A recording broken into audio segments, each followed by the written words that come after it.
Hey, it's been a while since I did a video where I speak with my voice and talk. My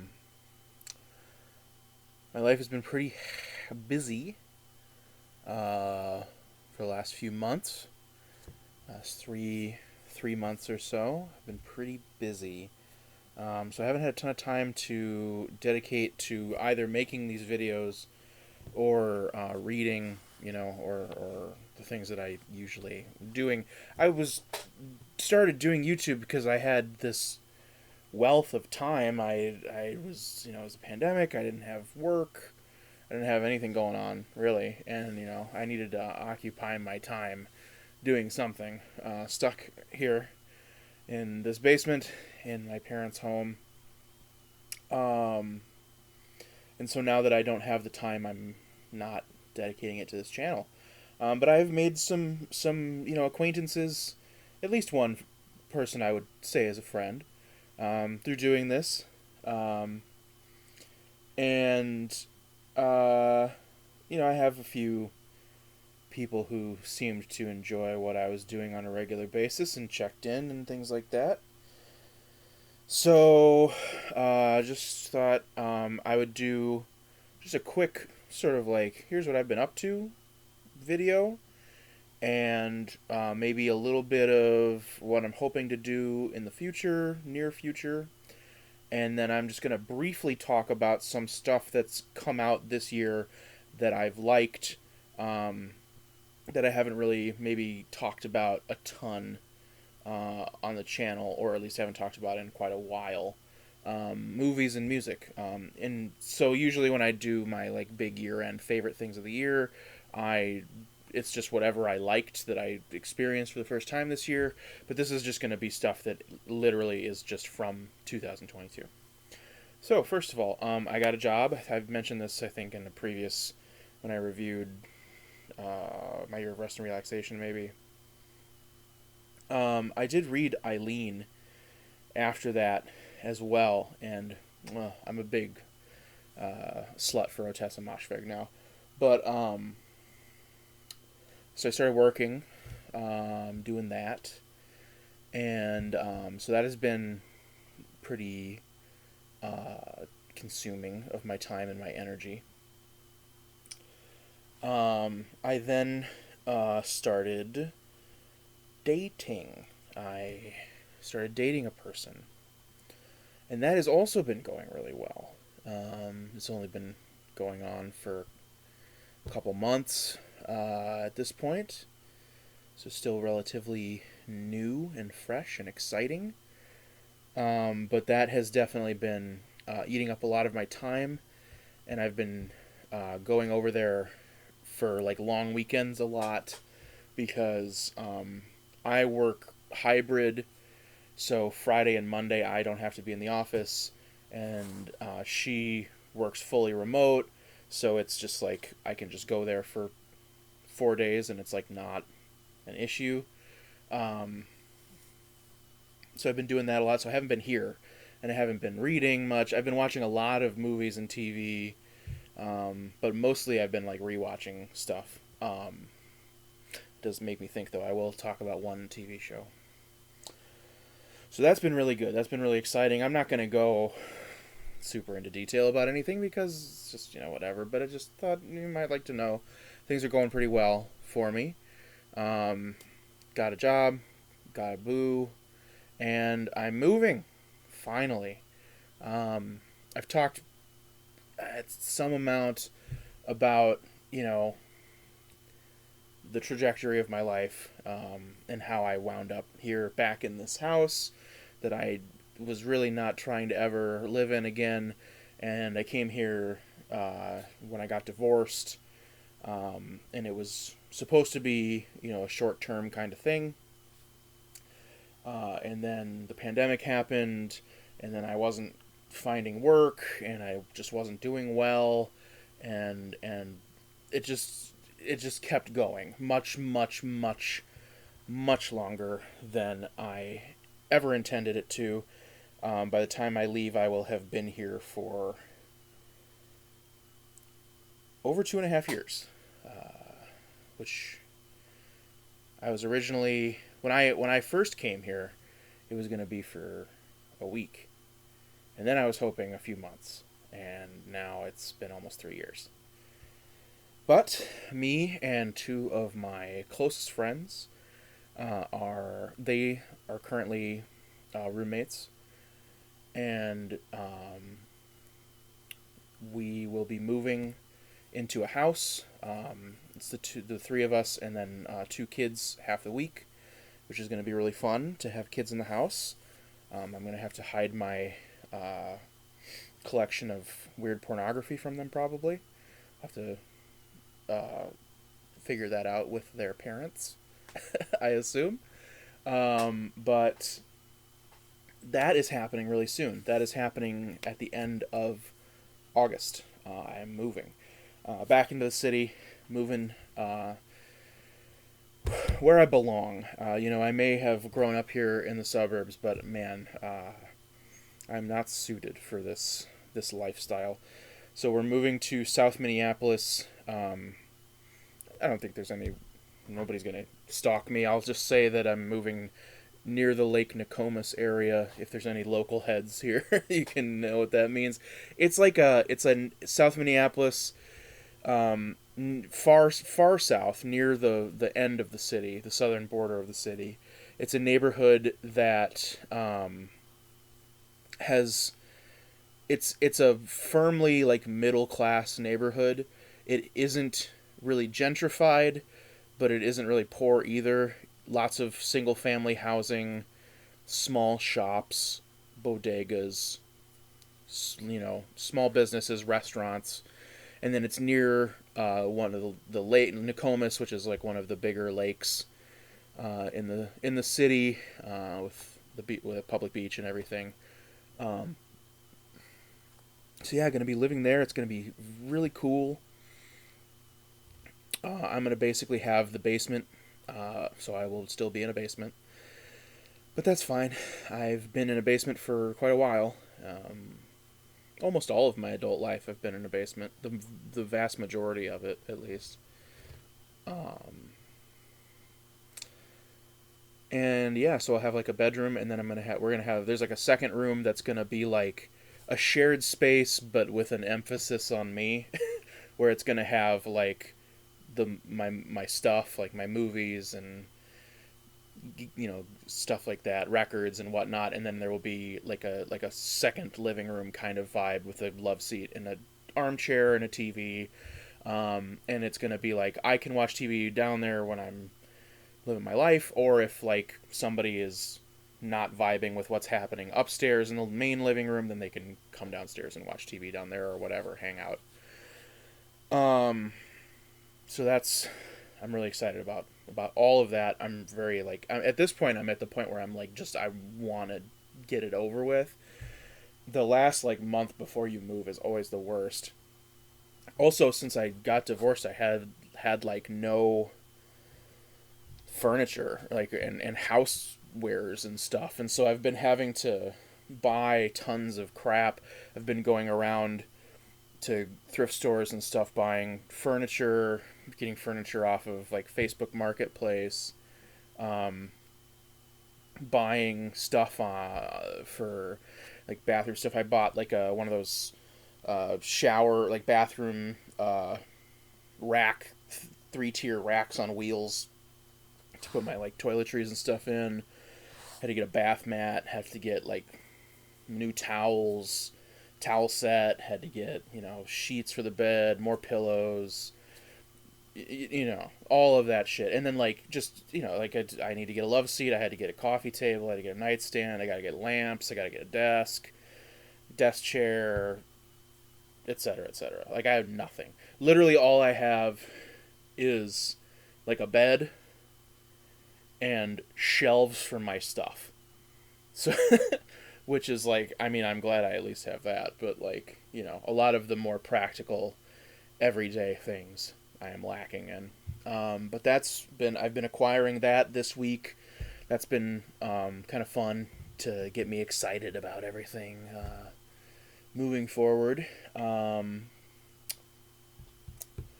And yeah, I just am now. I'm at the point where I'm like, I want to get it over with. You know, I want to be there. I want to be in the house, and it's kind of torturous that I have to wait 27 days to do it. Uh, so yeah, that's kind of the life update. That's been what's been going on. Been hanging out with my new partner a lot, and her friends, her roommate, who I've been getting along swimmingly with and really enjoy them and their presence a lot, and hanging out. Um, Going out and doing stuff. I've been playing games, like once a week or so. Trying to keep up playing Magic and stuff. That's been really fun. Getting to do that when go out and play Commander at the LGSs and stuff. Uh, but yeah. So if you've been wondering, what's up with me, what's going on, why am I not making videos? That's why I've just life happening, busy, doing stuff, and having a good time and happy, very happy. Uh, the happiest I've been in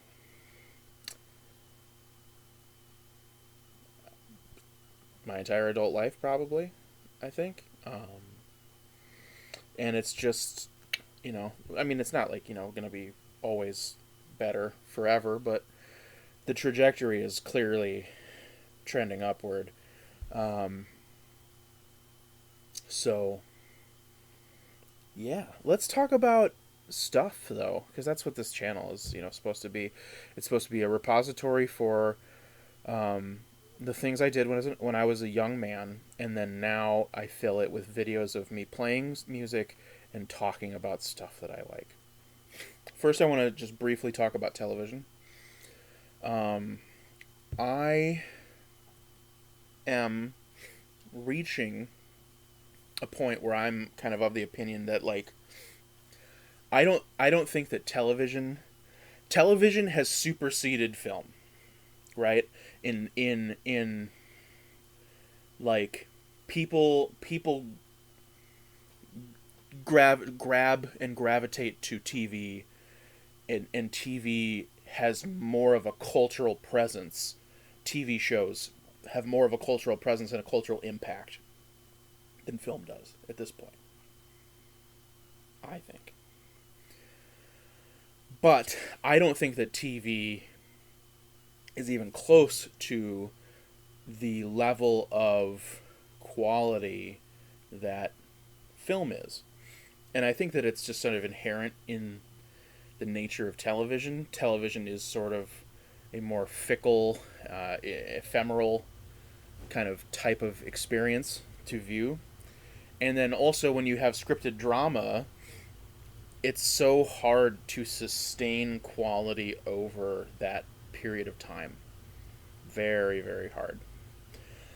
And so when I think about like TV shows that rank in there and that touch me deeply in the same way that like my favorite films do, it's a dozen shows maybe, and a lot of them are comedy. I think that comedy is often better suited to television than it is to film. But you know, for if it's just drama, then we're talking 5 shows maybe ever that are like truly high echelon. Like Evangelion, Twin Peaks, Sopranos, Breaking Bad, maybe not even Breaking Bad. It's close for sure though. The Wire also, if maybe, but still, like there's just not that many. But there's a show on right now. It's not done yet. That might be. It's feeling. I'm getting the feeling. Sometimes when you watch a thing or you're just experiencing a thing, and I'll have the thought where I'm like, this is important. This is significant. This feels Like the alarm bells are going off where I'm like, this is something important is happening. And I'm getting that feeling as I watch this show. And the show is Nathan Fielder's new show, The Rehearsal. Now, only 3 episodes have aired so far, though we get a new one the day after tomorrow. I'm very excited for Ep 4. Um, this show is just, it's so far just jaw-droppingly good. Um, Nathan Fielder, if you don't know, he came to prominence to most people when he got a show on Comedy Central about 10 years ago called Nathan For You, that was a sort of satire of um, reality television business rehabilitation shows, your bar rescues, your kitchen nightmares of that era. They still exist, but that was, I feel like they were very popular at that time. Um, and it's a show where he goes, he claims to have graduated with a degree in business from one of Canada's top schools with really good grades, and he goes to businesses and he pitches them sort of weird, off the wall, funny ideas for them to drum up business. So, like, some of the more famous ones, he guarantees pizza delivery in 8 minutes, or you get a free pizza, but then the free pizza is only 1 inch across. There's an episode where they make a restaurant that's called Dumb Starbucks, and it's just Starbucks, but everything is dumb, says dumb before it. Uh, just there's an episode where one of my favorites, they want to help a moving company get, like, lower their cost for their labor, and so he hires this buff guy to pretend to be a fitness guru and go on talk shows and talk about his, like, workout that he's created that's entirely about moving boxes of stuff so that they can then have classes for this workout where people just move someone's stuff, and then they pay you to do it because it's like you're signing up for an exercise class. Just shit like that. So that was how Nathan Fielder got his start. He's a genius. And this new show continues the trend of his old show of sort of reality television, reality based documentary style comedy. Though this new one, I think, is it's more willing to maybe show its hand about how staged it is, to a degree. And so The Rehearsal is basically a show about anxiety, particularly social anxiety, where the concept is he thinks about how beneficial it would be when people are anxious about doing something, having an interaction with a person, generally, having a conversation. He is like, what if we could have them rehearse it? What if we took our budget, we created these replicas of the place where the conversation will happen. We hire actors to play the other people who could be a part of this, interaction, and then we rehearse every conceivable scenario, every possible branching narrative path that this conversation could have, from the ideal to the least ideal and everything in between. What if we can rehearse these interactions so that we can alleviate our anxiety, and then when we go into the conversation, we are able to work smoothly because all of our bases are covered, right? This is the concept of the show. Now, of course, in practice, this is very weird. And what it's becoming is very reminding me of Synecdoche, New York. It is, in the first episode, the pilot, it's fairly straightforward. There's a man who wants to tell his close friend that he has been lying to her for the entire time they've known each other, that and telling her that he has a master's degree when he does not, and he's afraid that she's going to be so upset that she's going to stop speaking to him. And so they build a exact replica of this dive bar in Brooklyn so that they can go and practice, and then he practices, and then they go and they have the conversation, and it's pretty straightforward. But in the next episode is when it starts getting like really interesting, because then we have a woman who wants to maybe have a child. She's curious about what it would be like to have a child. And so they decide that they're going to have her raise a child, and it's like they put her in a house, and then they get child actors to play her child, and every 3 days or something, or every week, the child ages up a couple years, and then they're going to run through the entire like birth to 18 years old. And then what ends up happening is that, well, first of all, she's a lot. And then Nathan ends up sort of insinuating himself into this story where he becomes the father in this fake family. And now he's trying to balance doing the show and helping other people with now his sort of responsibility in this family. It's very weird. It is very deeply weird. There's a lot of, cringe people being psychos, but it is also deeply profound and sad, moving, very moving, and affecting, very affecting. There are points I am just like, it is really amazing when someone can tell a joke or that is both funny and makes you laugh, but also hurts. Like it you can feel it in your heart. And one of them in the most recent episode, Nathan talks about how as the child ages up, he wants to be able to experience what it'll be like for him to age as well. And so he gets the smart mirrors in the house that like digitally age him. So when he looks at his reflection, he looks older than he actually is. And there's this like shot of him sort of like sadly looking at his like aging face.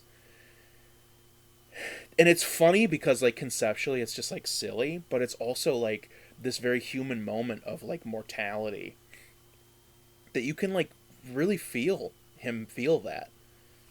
So yeah, this is on HBO. 3 episodes have come out. You really owe it to yourself to watch this if you have a chance. I know that HBO is today. We've had a lot of news about HBO Max's future is uncertain, but however you can watch this show, I strongly suggest that you do. Then let me run through some movies really quick. These are just movies that came out this year that I gave a 5 out of 5 to on Letterboxd. I am sort of I feel like I'm too generous sometimes with movies. So like even though I've given all of these movies a 5, I feel like there is sort of a wide range of like how much I would truly rank these movies in quality. It's more like for what it is, this is like the cream of the crop, right? That's what a 5 means to me, more than anything else. It doesn't necessarily mean like the best movie I've ever seen in my life. And so I think a perfect example of this is the first thing I'm going to talk about, which is The Batman. So like, is The Batman one of the best movies I've ever seen? No. Is The Batman like, does it profoundly move me? Does it change the way I look at the world or anything like that? No, not at all. But like, what The Batman is it's a comic book movie, right? And so that there is a sort of established what that means. And in the pantheon of comic book movies, The Batman is one of the best, very high on the list.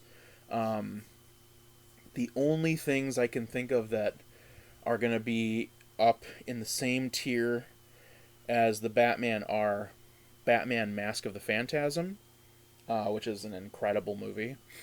Probably the best Batman movie, I would think. But besides that, I can't think of anything else that's this good as a comic book movie. It's a big budget noir. It has action, but the action that it does is like the antithesis of Marvel action. It is, practical effects off most of the time. Most of the car chase is practical effects. The hand-to-hand combat is choreography focused, long shots, long tracking shots of violence. It's not quick cuts. It's not trying to obscure anything. It is hard, brutal, choreographed long takes of fighting, which I really appreciate because if just like it's such a fresh thing for like a big American movie to have that in it. Batman is really long and it is very morose. Now, those are two things that appeal to me, but they might not appeal to everyone else. I really, really dug this movie. I thought the vibes were immaculate. I had a good time. The only real criticisms I have with it are that, like, I wish that they had just gotten a fat guy to be the Penguin instead of taking a pretty man and putting a bunch of makeup on him. I'm really not a fan of taking hot people and then making them ugly with makeup and acting like it is some sort of like acting miracle. They're like, can you believe that Colin Farrell could be ugly? Can you believe that Jared Leto was able to be ugly? In Jared Leto's defense, he did gain a bunch of weight and actually get fat for that Mark David Chapman movie that he did like 15 years ago. But for the House of Gucci, he did not do that. Anyways, Batman, very good. The next movie I want to talk about is The Northman, which is not how that's pronounced, but I like saying it like that because it's funny to me. I felt about The Northman like I feel about basically all of Robert Eggers' movies, where I watch them and I'm like, God damn, this is like such a good movie, but I feel like a sort of weird distance from it. Now, I feel less of a distance than I do from The Witch, but more of a distance than I do from The Lighthouse, which I think is my favorite of his films. But The Northman was just such a good time. I mean, goddamn, like you saw this movie in the movie theater with my friends. I got a big fucking bag of cotton candy, and I just watched the chaos, man. Like just a feast for the eyes. Beautiful, beautiful film. The story is kind of like what's gonna happen. It's not hard to guess where the movie's going. But it was a lot of fun. Brutal, awesome. Just Amon Amarth the movie, basically.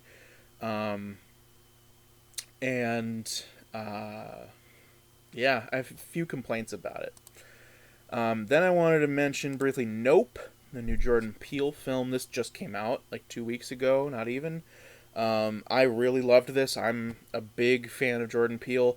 I feel like I am liking everything he does more than the previous one. I feel like that's kind of the opposite of how most people have felt. I think that Get Out is a really good movie for sure, but it also feels like I feel like his greatest strengths were not at their full power in Get Out, and they have just gotten stronger with each of his films. And the things that I think that Jordan Peele is really, really, really good at doing are like really memorably striking visuals, like images, symbolism, just really memorable and evocative imagery. And the horror that he is able to tap into he is able to draw this uncanny horror, this deeply upsetting ennui from normalcy, from banality, from everyday things. He's able to take plain objects and instill terror into them, which is like one of the hardest things to do. When you see people doing it, you know that it is like a master at work. In my opinion, that is like a hallmark of like a really talented artist in working in horror. Nope, I don't want to spoil too much about it. I will say that it is, to me, it is just a Spielberg movie. It is Jaws, basically, and that's fine. I don't mind that it's Jaws. I think we need more Jaws. Personally, Jaws was a while ago, so maybe we should have more Jaws. Because what Nope feels like to me is something that barely exists anymore, which is a high budget, not huge budget, but high budget. I think the budget for this was like $70 million, which is not low, but it's not Marvel. A high budget, big blockbuster type of movie that feels authentic. It is auteurish, if you subscribe to that word. It feels like it was crafted by a human being, not by a committee, not by a studio, not by notes. It was a guy. He had ideas. He translated them to the screen with the help of many people who assisted him. But like, this is his vision, right? And that used to be a normal thing with people like Spielberg. But it has largely become the way of the past, as blockbusters have become these huge, monolithic, franchises that absorb talented filmmakers into them and then dilute all of whatever out of them. And even when you get a handful of times that filmmakers are able to put like some of their personality into the film, like James Gunn in the Guardians films, or Taika Waititi with at least the first Thor film. I didn't see the new one, but I've been hearing it's not great. It's like you can hear their voice in it, but it is still a Marvel movie, like above all else. That is not what Nope feels like. Nope feels like 70s blockbuster films, like Jaws, like Spielberg, Coppola, original Star Wars, like George Lucas, that kind of vibe. And I really loved that about it. Then I want to talk about, I think that if you're a film head, this is not going to be like a surprise or hot take. I think this is going to be a movie that most people who are into film are going to be talking about as one of the best of the year. But if you're maybe like a more not into film as much, maybe this one's flown under your radar. This movie is called RRR. Now this is a Indian film. It is not a Bollywood film because it was not made in Bollywood. I believe it's a Nollywood, I think is what it's called. I'm ignorant, and I apologize. It was made in a different part of India, which has a different kind of culture and different stuff. But it is Indian. It's an Indian film. And I don't have a ton of exposure to Indian cinema, personally, which I regret, especially after watching RRR. The guy who made this movie, he's like one of the biggest filmmakers in all of India. This was the most expensive movie in the history of India, and it's like the second most highest grossing. This guy is like the James Cameron of India, basically. He makes these huge, expensive movies that make insane amounts of money. And RRR is a 3-hour long action musical rom-com bromance. Did I say action? It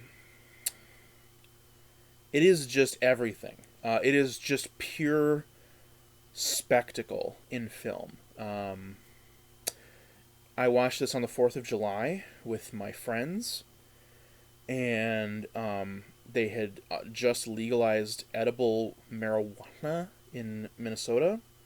So we all ate some marijuana and watched RRR, and uh, probably the most fun I've had watching a movie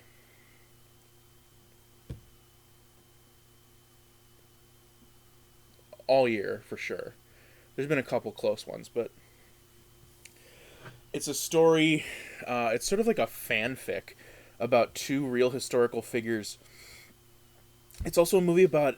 It's a anti-imperialist movie about hating the British, so that's always going to get a thumbs up from me.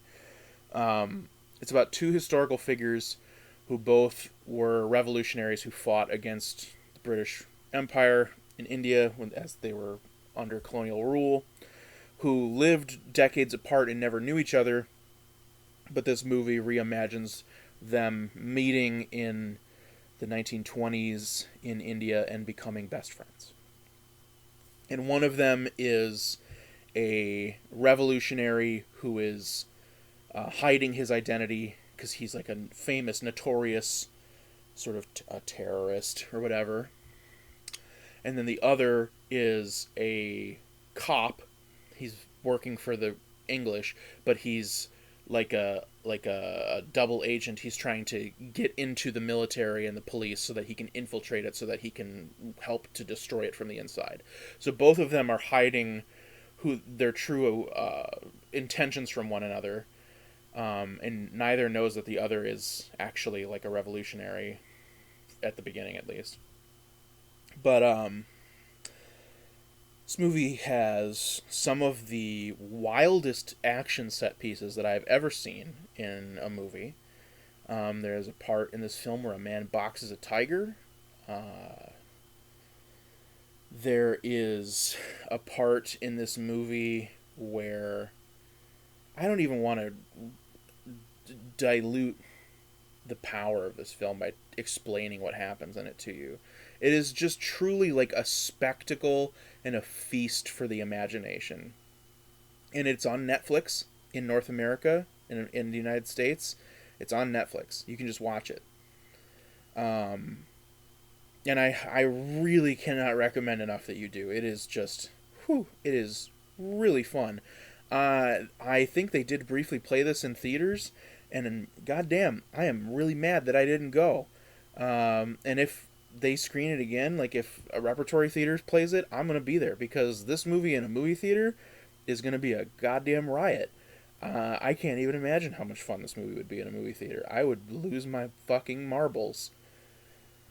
As that guy, Sammy, what was his name? Sammy Sonic fan or whatever. Lose my marbles.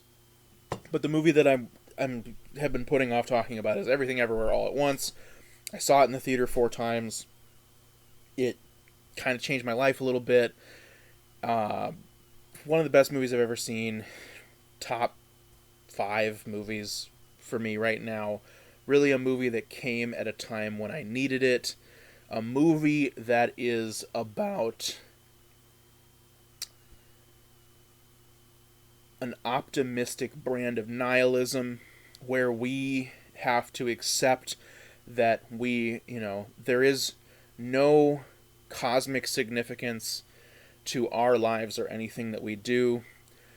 Instead, our purpose must be to love the people we love and make them better, and we will be better for doing it. A beautiful movie that feels like it takes everything that I love about cinema and crams it all into one encapsulated package for me to watch. It is huge. It is bloated. It is a mess. It is all over the place. It is tonally out of whack, and for that, it is perfect for me. I don't think it's a perfect movie by any stretch of the imagination.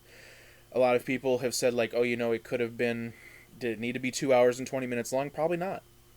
I don't think it necessarily did, but I don't really care, It's just really exactly everything that I've ever wanted in a movie. I will probably talk more at length about it at the end of the year. For now, I don't want to make this video too long. It's already 40 minutes long, so. Oh, hi there. It's Rowan from the future. It's a week and some change later, and I'm finally editing this video so I can actually post it on the internet. And I realized I forgot to talk about something really important. Quickly, I just want to go over this short film. Um, so a lot of what I think is the best and most exciting stuff happening in comedy right now is actually happening in short films. Um, and over the last 10 years I've found this to be true. Specifically two dudes who I am so jazzed up about everything that they've got going on. And those two guys are Connor O'Malley and Alan Resnick. And they collaborated, actually, and put out this short film online that was posted on Connor O'Malley's YouTube channel, but then it ended up getting deleted from YouTube for violating community guidelines. But it stars him and Alan Resnick. Alan Resnick directed it, and it's called PVC Feces Rig Tour Homemade #Van Life. And it's sort of like a continuation of this series, I think, that Connor O'Malley's been doing about, he's got these videos about, there's one that's, the best pulled pork in the Wisconsin Dells, and, other ones that are just, these weird, surreal travel vlog things. And this is that, basically. And it's he's showing us this, homemade toilet, PVC toilet that he's built in the back of his panel van, and then hijinks ensue. There's a lot of poop. He gets lost in the desert, and then Alan Resnick finds him, and then there's some 3D camera shit that is just, I don't even know how to describe. This is one of the weirdest, grossest, most surreal and exciting pieces of comedy that I've seen in years. It reminded me of Freddy Got Fingered. It reminded me of the really sort of more extreme bents of Tim and Eric, like the last season of Awesome Show, or even some parts of the $1 Billion Movie. And so, yeah, I mean, Connor O'Malley, he's been doing really great stuff, like Endorphin Port last year, which was one, I just love that video so much. And then Alan Resnick is just a genius. He's done a ton of stuff for Adult Swim infomercials, including the first one he did was How to Live Forever Now, starring Alan Resnick. It's an AI thing. He did unedited footage of a bear. He did This House Has People in It, which is that is truly one of the greatest things ever made. Just two guys who I wish that I had fuck you money, Elon money. I would just be throwing money at these guys and seeing what they did with it, because they are just so smart and talented and exciting. It just it makes me feel alive when I watch their shit, because I'm just so pumped for the future. So yeah, just wanted to mention that briefly and throw this in there. That's movies. Music is going to be not as long as movies. So let's just run through the music really quick. There's only 3 records that I want to talk about. So these are just records that came out this year. The first one is Fawn by the band Foxtails. I think I talked about this record a bit earlier in the year when I was still doing weekly recap sorts of videos. So this is a Connecticut-based screamo band. They're doing sort of Midwest scrams, sort of in the vein of a William Bonney type thing, where they're taking the sort of Midwest twinkly mathy kind of music and then adding, Scram's style vocals over the top of it. However, this record is cool because they have a violin player as well, which adds this sort of Baroque pop chamber folk edge to the Midwest Scrams. I've just never heard anything quite like it before. Also, I think it's notable that the band is led by a non-white, non-male person,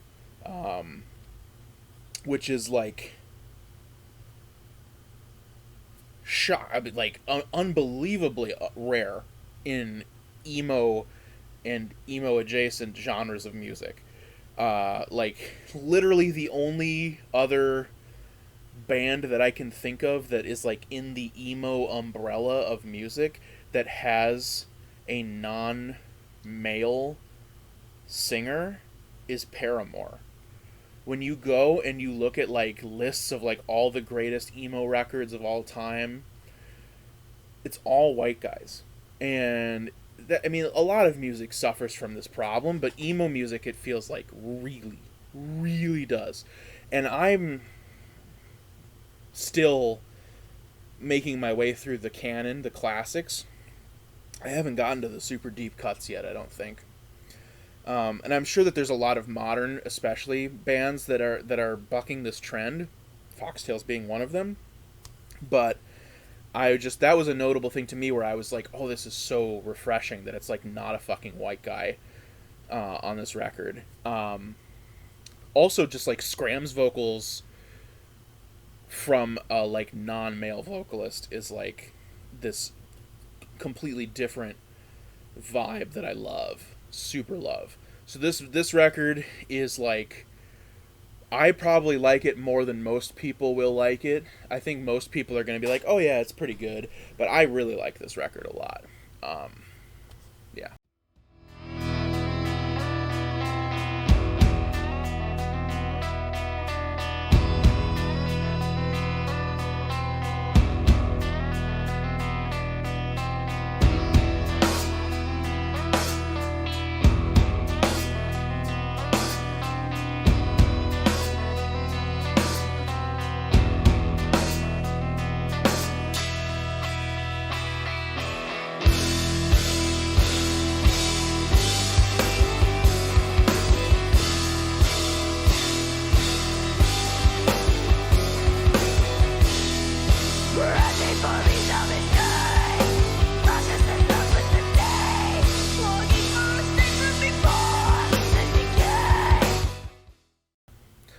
Then the second record I wanted to talk about is the new Black Country New Road album, Ants from Up There.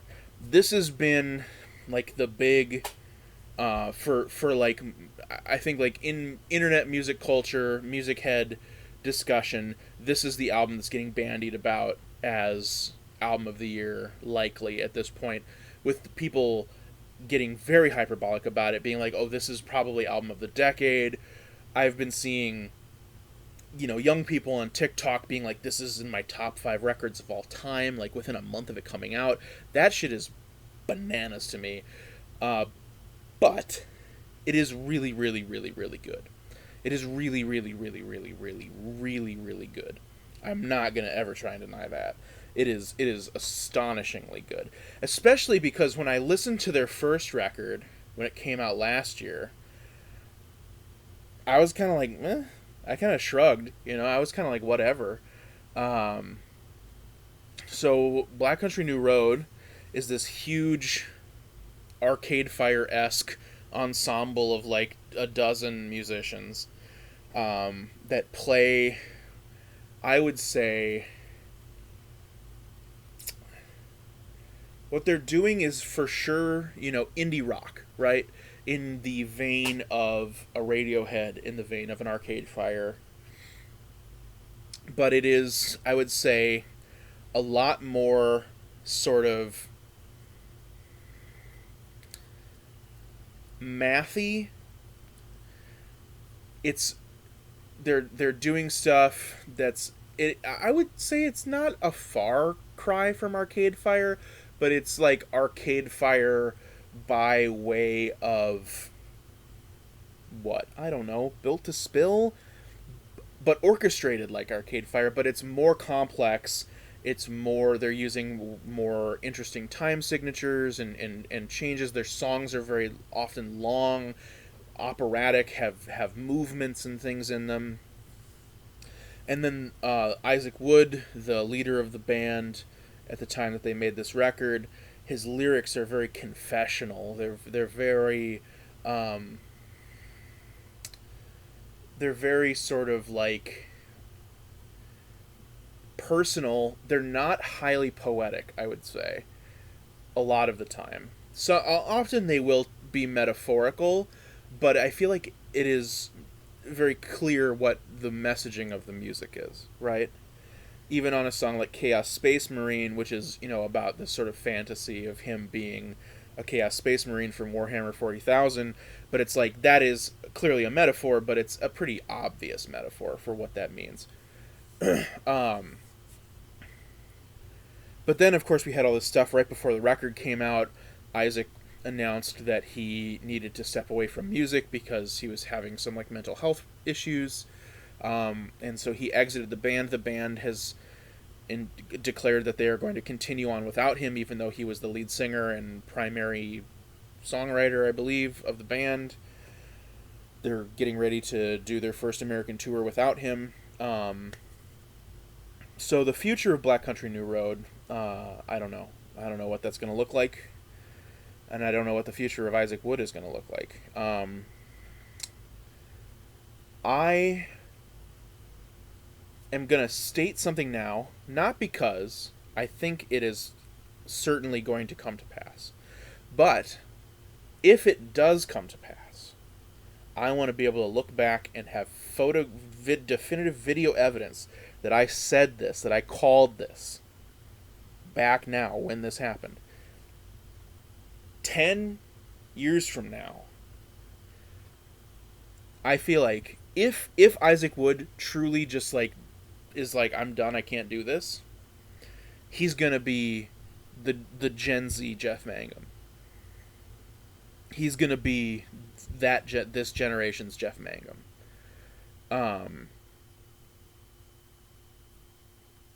Come bang out two records, two great records, and then just sort of disappear into the vapor. Now, I don't want that for him necessarily, unless that's what he wants. If that's what he wants and he needs, then of course that's what I want for him. I would love for him to get to a point where he feels like he can make music again, and I could get more music from him because I like his music a lot. Right? I'm selfish. I want that. But this Black Country New Road record is really incredible. The closer on this record, Basketball Shoes, is like, this record is incredible. This is one of the best songs. That's the end of the sentence. Like, it is just such a good song. And it's this massive 12 and a half minute, 3-part, maybe 4, depending on how you want to count parts. But really 3 parts. 3-part, like, suite of songs. It's just like this epic range and growth and all these different emotions, and it's, man, this is just such a good album. There's no way to save your evening now, through the little phone that could. And yes, I was tempted, christened me lonely, I pretended to falter, and I burned scented candles there, and I hung some good pictures where the paintwork was perfect, so no one could doubt it, that I was still losing.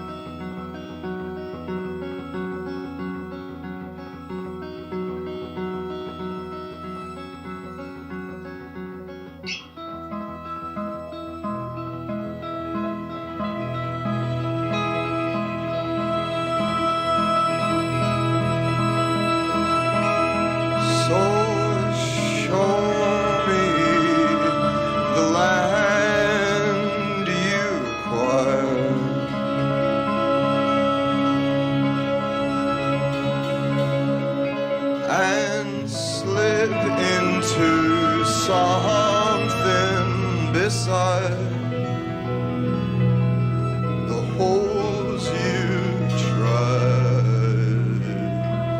to hide.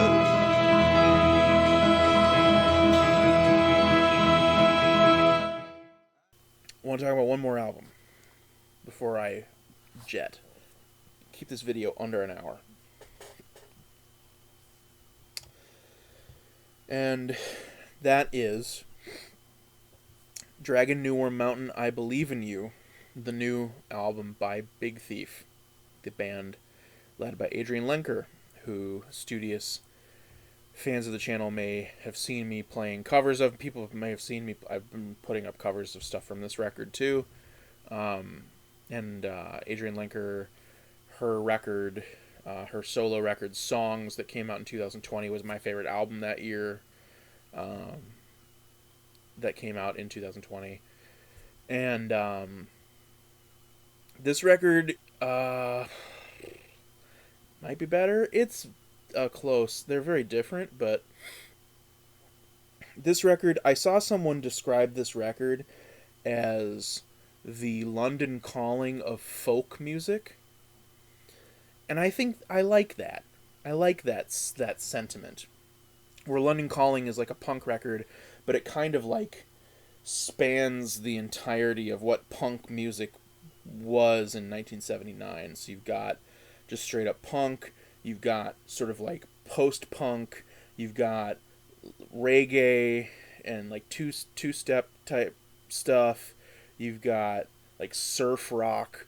All of those things all are kind of encompassed in London Calling. And Dragon New Worm Mountain, I Believe in You, is very similar, where we've got like just like straight up like Elliott Smith, Nick Drake style, like one person and acoustic guitar, like sad, quiet songs.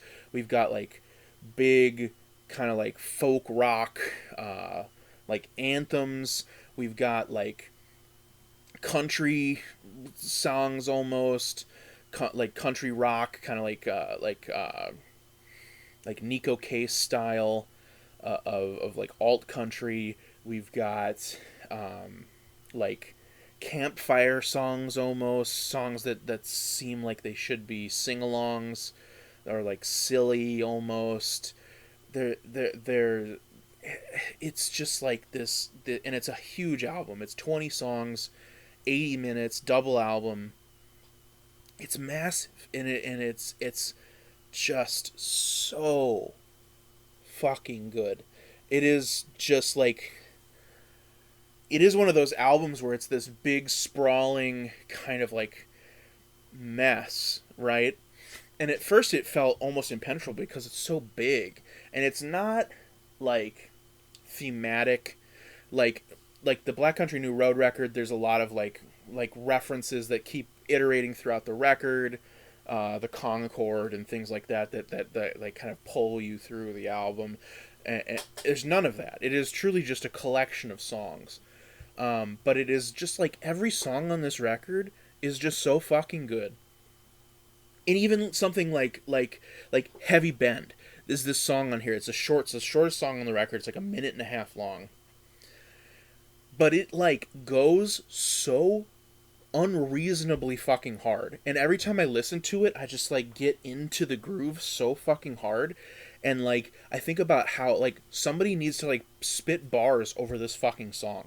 Like I know it's not like an obvious like hip hop beat, but it made me think it's more obvious than when Jay Electronica made that record where he was rapping over like the Eternal Sunshine of the Spotless Mind music that doesn't even have drums in it. It's just like the drums on this song are so fucking spicy and good. I'm playing it right now. Yeah.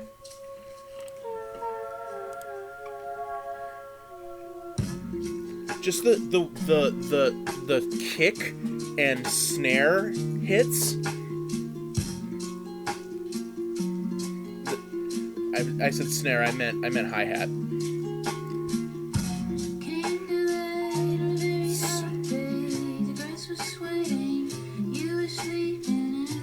And it's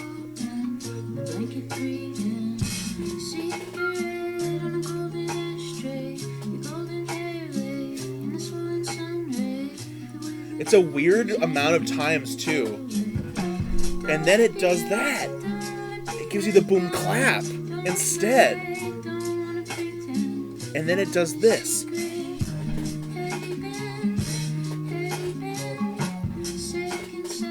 It's like you're never able to fully settle into the groove. It like is always shuffling in this way where you can't quite get your fingers around it, and it's so brilliant because of that. It's just like, oh man, I love that song. And it's funny because I feel like that's a song that I feel like most people are going to feel like is a kind of minor song on that record, but it's still such a bop. Like, it is just such a fucking banger. I mean, like, obviously something like Certainty is like, you know, like a clear standout, like, single or whatever for this record. It's so catchy, beautiful harmonies. It's great. But, like, I think the true strength of this record is that it's, like, diversity and quality, which is a rare combination. Most people, like, they've got a thing they're good at, they do that thing and they're good at it. Adrianne Lenker is just, like, running a fucking train over every other songwriter my age, which is awesome. Like, I'm super happy that we've got her doing this, and it's, like, weird that I have, like, very tenuous and tertiary sort of interpersonal connections with her because she's from 2 towns over from where I grew up and we're the same age, so we know we have mutual acquaintances and things, which is weird. But, like, I'm just really like in awe of her talent. She's just really displaying that she is, like, probably the best songwriter to sort of, like, enter the public sphere in the last 10 years. Best singer-songwriter to enter the public sphere in the last 10 years. And there's competition for that title. You know, we've got plenty of other people who are fantastic singer-songwriters happening right now. Phoebe Bridgers and Lucy Dacus and many, many, many others. But I do think that Adrianne Lenker is the best. Little Andy, soft in your newborn skin, only one. Little Andy, will you return again? I believe we could renew, and you could be my brother once again. Fall asleep with our backs against each other. You believe, I believe too, that you are the river of light to our love that I cling to in the belly of the empty night. From the 31st floor of the simulation swarm, with a drone of fluorescence, flicker, fever filled the form, with a warm gush on a touch like we never could before. I'd fly to you tomorrow, I'm not fighting in this war. I wanna drop my arms and take your arms and walk to the shore. I'd fly to you tomorrow, I'm not fighting in this war. I wanna drop my arms and take your arms. So yeah, it's been a long time since I've done a big, long, rambly video about nothing really, but maybe some of you old heads will appreciate this, since I'm doing it again. See if I have time to edit this tomorrow. If I don't, I might just upload it without cutting anything out of it. So if you watch me blow my nose or whatever, I'm sorry. But I don't know if I'll have time to edit this whole video anymore, but as always, thanks for watching. I wanted to talk briefly, I'm still going to try and keep it under an hour, about the future of the channel. Future of the channel is not much is going to change, probably, but when I move, I'm going to finally do some shelf tour videos, because people like those. I like when people do those, but I have not been able to do them because my stuff, a lot of my stuff, is packed away. Most of my books are packed away. All of my movies are packed away. So really all I've got right now that I can, like, show is my record collection, which I might do. Maybe I'll do that. That might be fun. But yeah, so look forward to Shelf Tour, seeing movies, seeing books, etc. In the near future. And for the time being, thanks for watching as always. I hope that you're doing well. Good night, America.